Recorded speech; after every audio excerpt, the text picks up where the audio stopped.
প্রধানমন্ত্রী, আপনি ভালো আছেন? জি মাননীয় প্রধানমন্ত্রী, আপনাকে থ্যাংক ইউ।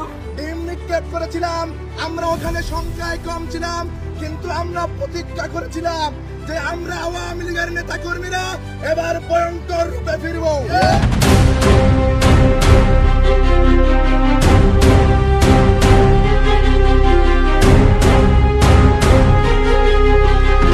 বাইরে ভাই, এটাই যেন আওয়ামী লীগের পাওয়ার। মাত্র 6 ঘন্টার ব্যবধানে জামিনে মুক্তি পেয়েছে প্রবাসী যুবলীগ নেতা মিজানুর রহমান মিজান। নিউ ইয়র্কে জাতীয় নাগরিক পার্টি এনসিপির সদস্য সচিব আক্তার হোসেনকে জনসম্মুখে ডিম নিক্ষেপ করে আলোচনায় আসে নিউ ইয়র্কে থাকা প্রবাসী যুবলীগ নেতা। জানা যায়, জাতিসংঘের 80তম অধিবেশনে যোগ দিতে বিএনপি, এনসিপি ও জামাতের নেতাদের নিয়ে ডক্টর ইউনুস নিউ ইয়র্কে যায়। সেখানে পৌঁছানো মাত্র আওয়ামী লীগের নেতাকর্মীরা জনসম্মুখে জুতা ও ডিম নিক্ষেপ করে। পরবর্তীতে নিউ ইয়র্কের পুলিশের হাতে আটক হন প্রবাসী যুবলীগ নেতা মিজানুর রহমান মিজান। তবে তাকে আটকে রাখতে পারেনি নিউ ইয়র্কের পুলিশ। মাত্র 6 ঘন্টার ব্যবধানে জামিনে মুক্তি পেয়ে মাননীয় প্রধানমন্ত্রী শেখ হাসিনার সাথে অডিও কলে কথা বলেন তিনি। এ বিষয়ে আরো বিস্তারিত জানতে সম্পূর্ণ ভিডিওটি দেখতে থাকুন। দর্শক, কখনো কখনো নেগেটিভ কাজ করেও হিরো হওয়া যায়। টিভিতে এরকম উদাহরণ যদি খুঁজতে যান আপনি, তাহলে হয়তো বহু উদাহরণ আপনি খুঁজে পাবেন। এক নিমিষেই গুগল করেও আপনি অনেক তথ্য পেয়ে যাবেন। আমাদের চোখের সামনে তেমনই একটা ঘটনা আমরা ঘটতে দেখলাম।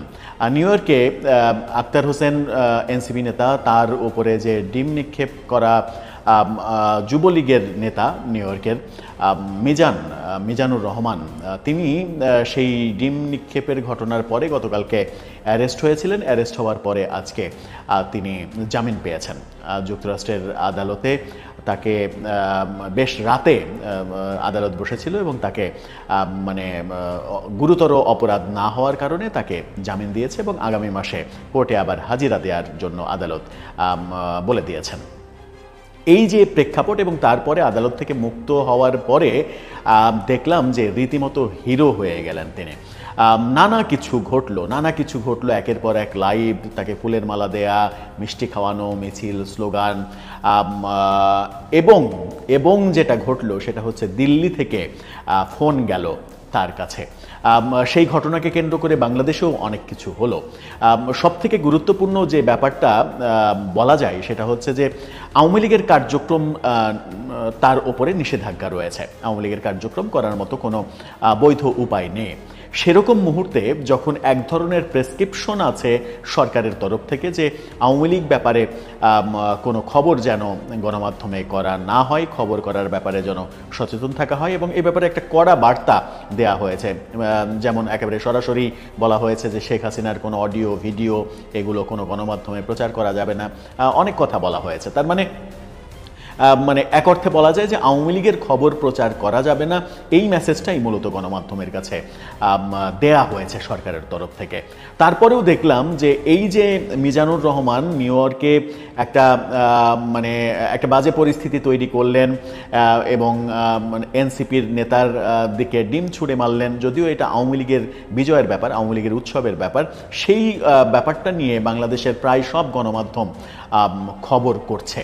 এটাতে আমি অনেক বেশি আশ্চর্য হচ্ছি। এমনকি বাংলাদেশের টপ মোস্ট পত্রিকা প্রথম আলো তাকে নিয়ে খবর করেছে এবং তাদের অনলাইনে সেকেন্ড লিড নিউজ এই নিউজটা। কি হলো নিউ ইয়র্কে, কি ঘটলো, দিল্লি থেকে কি ফোন গেল, কি বলা হলো, বাংলাদেশে তার পরিপ্রেক্ষিতে কি ঘটলো একটু বোঝার চেষ্টা করব। বলছিলাম, নিউ ইয়র্কে জন এফ কেনেডি বিমানবন্দরে যে ঘটনা ঘটেছে, এনসিপি নেতাদের উপরে ডিম বর্ষণ করা হয়েছে, সেটা নিয়ে তুলকালাম কাণ্ড শুরু হয়েছে। এবং সেই ঘটনার যে আওয়ামী লীগের কাছে সেই ঘটনার যিনি হিরো, প্রকৃত অর্থে অন্যদের কাছে কিংবা এনসিপির কাছে সেই ঘটনার যিনি প্রধান ভিলেন মিজানুর রহমান, তাকে গতকালকে গ্রেপ্তার করা হয়েছিল। যদিও তিনি বলেছিলেন যে এই কারণে তাকে গ্রেপ্তার করা হয়নি, বিএনপি ছাত্রদলের একজনের অভিযোগের প্রেক্ষিতে তাকে পুলিশে ধরিয়ে দেওয়া হয়েছে। তিনি আজকে মুক্তি পেয়েছেন। আজকে যখন সকালে ইউটিউবে এবং ফেসবুকে প্রবেশ করি, সাথে সাথেই দেখলাম যে লাইভের পর লাইভ আমেরিকা থেকে, নিউ ইয়র্ক থেকে বিভিন্ন ইউটিউবার লাইভ করছেন, ফেসবুক পেজে লাইভ হচ্ছে, ফেসবুক আইডিতে লাইভ হচ্ছে এবং এই মিজানুর রহমানকে নিয়ে একেবারে তুলকালাম কাণ্ড ঘটেছে। গণমাধ্যম প্রথম আলো সেটা নিয়েই খবর করেছে। প্রথম আলো যেটা বলছে, প্রথম আলোর রেফারেন্সের খবরটুকু বলি, এর বাইরে যেটুকু হয়েছে সেটুকু বলার চেষ্টা করব। প্রথম আলো বলছে, নিউ ইয়র্কে ডিম ছোড়ার ঘটনার পর আটক যুবলীগ নেতা ছাড়া পেয়েছেন এবং তার হাস্যোজ্জ্বল ছবি, ফোনে কারো সঙ্গে কথা বলছেন, সেটা সব থেকে চমকপ্রদ ব্যাপার। সেই ফোনে কথা বলার ছবি সহ প্রথম আলো খবরটা করেছে। ফোনে কার সঙ্গে কথা বলছিলেন, দিল্লি থেকে কে ফোন দিল, সেটা নিয়ে আলোচনা করব প্রথম আলোর নিউজটা পড়ার পরে। সেখানেই প্রথম আলো বলছে যে আক্তার হোসেনকে ডিম ছোড়ার ঘটনার পর আটক যুবলীগ নেতা মিজানুর রহমান জামিনে ছাড়া পেয়েছেন। কুইন্স কাউন্টি ক্রিমিনাল কোর্ট তাকে মঙ্গলবার নিউ ইয়র্কের স্থানীয় সময় রাত 9টায় জামিনে মুক্তি দেয়, অর্থাৎ বাংলাদেশ সময় সেটা সকালবেলা 7-8টা মতো বাজে। এই সময় আওয়ামী লীগের নেতাকর্মীরা তাকে ফুল দিয়ে বরণ করেন এবং স্লোগান দেন। বাংলাদেশ আওয়ামী লীগের সভাপতি শেখ হাসিনা তাকে ফোন করে অভিবাদন জানিয়েছেন বলেও জানান মিজান। প্রথম আলোকে মিজান জানিয়েছেন, সেটা নিয়ে বিস্তারিত কথা বলবো। মিজানুর রহমান প্রথম আলোকে বলেছেন, আদালতে বিচারকের সামনে আমাকে হাজির করার কথা ছিল রাত 11টায়। আওয়ামী লীগের শতাধিক কর্মীর ভিড় এড়াতে আদালত আমাকে 8:30টায় বিচারকের সামনে উপস্থাপন করে। আমার সম্পর্কে কোনো অপরাধ প্রমাণিত না হয় আদালত আমাকে জামিনে মুক্তি দেন এবং আগামী মাসে কোর্টে যাওয়ার জন্য তারিখ নির্ধারণ করে দেন। আমার নামে মামলা করা জাহিদ খানকে আমি চিনিও না। তার অভিযোগ যে ছাত্রদল এক নেতা, বিএনপি নেতা, তার নামে অভিযোগ করেছে পুলিশের কাছে এবং সেই অভিযোগের ভিত্তিতেই তাকে অ্যারেস্ট করা হয়েছে। মূলত ডিম কাণ্ডে তাকে অ্যারেস্ট করা হয়নি, কিন্তু প্রচার হয়ে গেছে যে ডিম কাণ্ডে তিনি অ্যারেস্ট হয়েছেন, তারপরে তিনি জামিন পেয়েছেন। তিনি বলছেন যে আমার ধারণা এয়ারপোর্টের ঘটনার পরিপ্রেক্ষিতে পরিকল্পিতভাবে আমাকে আটক করানোর জন্য মিথ্যা মামলা দেয়া হয়েছে। এই খবর যখন প্রথম আলো বলছে, এদিকে যুক্তরাষ্ট্র আওয়ামী লীগের উপদপ্তর সম্পাদক শিবলি সাদিক প্রথম আলোকে বলেছেন, সোমবার রাতে আমরা সারাদিনের সফল বিক্ষোভের পর আনন্দ করছিলাম, তখন বিএনপির এক সমর্থক মিথ্যা অভিযোগ করে পুলিশ ডেকে এনে মিজানকে গ্রেপ্তার করায়।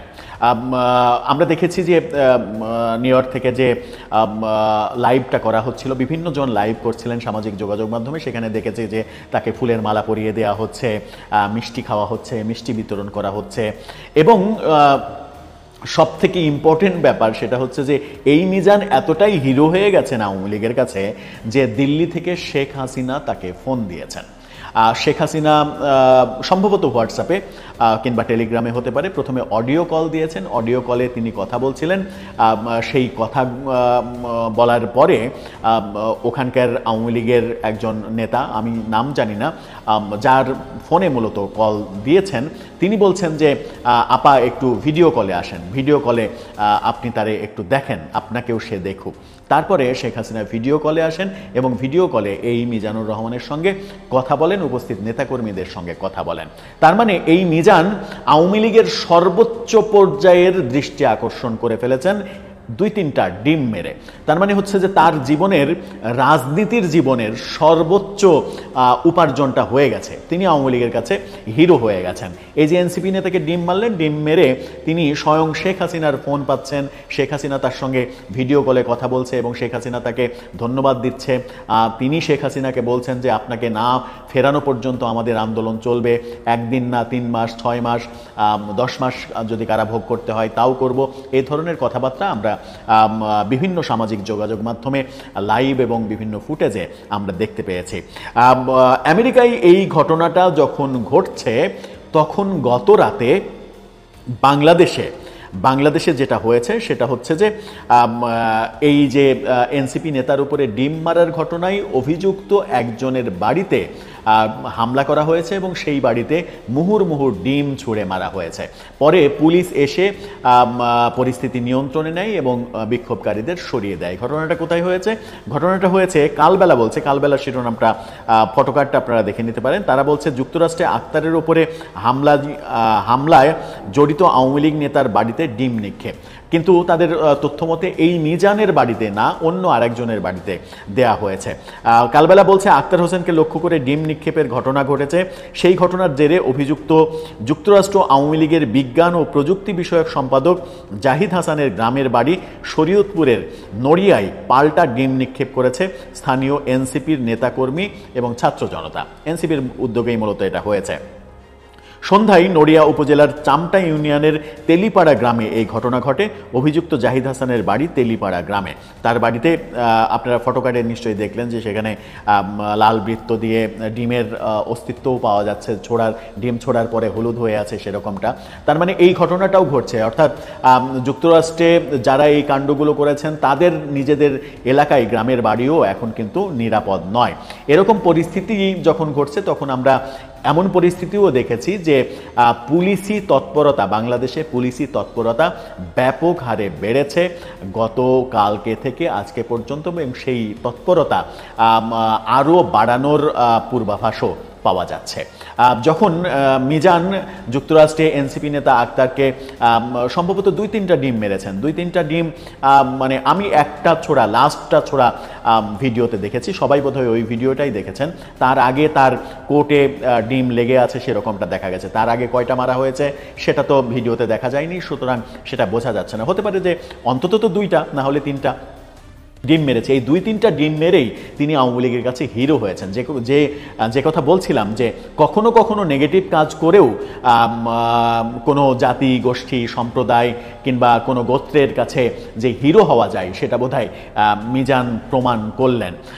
এটাকে আওয়ামী লীগ খুবই পজিটিভলি নিচ্ছে। আওয়ামী লীগ তাদের মানে এর মাঝে উদ্দীপনা খুঁজে পাচ্ছে, এর মাঝে আত্মবিশ্বাস খুঁজে পাচ্ছে, এমনটা তারা লেখালেখি করছে, তারা বলাবলি করছে। এটাকে যদি আবার মানে নেগেটিভলি দেখা যায় তাহলে মানে খারাপ কাজ করে, খারাপ উদাহরণ সৃষ্টি করে মানে হিরো হওয়া পৃথিবীতে যে উদাহরণগুলো আছে সেই উদাহরণগুলো খুব একটা সুখকর উদাহরণ নয়। আমরা মানে কেন এই কথা বলছি? এই কথা এই কারণেই বলছি যে হ্যাঁ, একটা অজুহাত তো রয়েছে কিংবা একটা যুক্তি তো রয়েছেই আওয়ামী লীগের হাতে, সেটা হচ্ছে যে দেশে তাদেরকে যেভাবে নির্যাতন করা হচ্ছে, মবের শিকার করা হচ্ছে, মব বাহিনী তাদেরকে যেভাবে আক্রমণ করছে, সেটার আপনাদের চোখে পড়ছে না। ওখানে এনসিপি নেতাকে একটা ডিম মারা হলো, সেটা চোখে পড়ছে।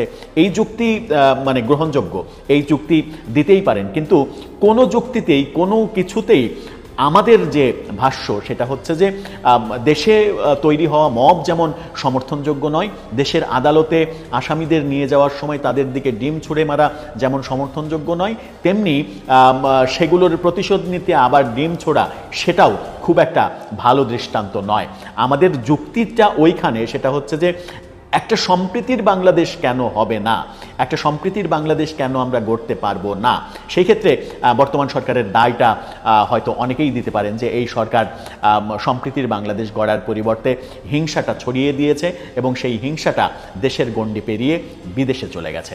সব মিলিয়ে দায়টা বেশি কার, এটা হয়তো ইতিহাসই সাক্ষ্য দেবে। দর্শক, এই ব্যাপারে আপনার মতামত জানিয়ে লিখতে পারেন আমাদের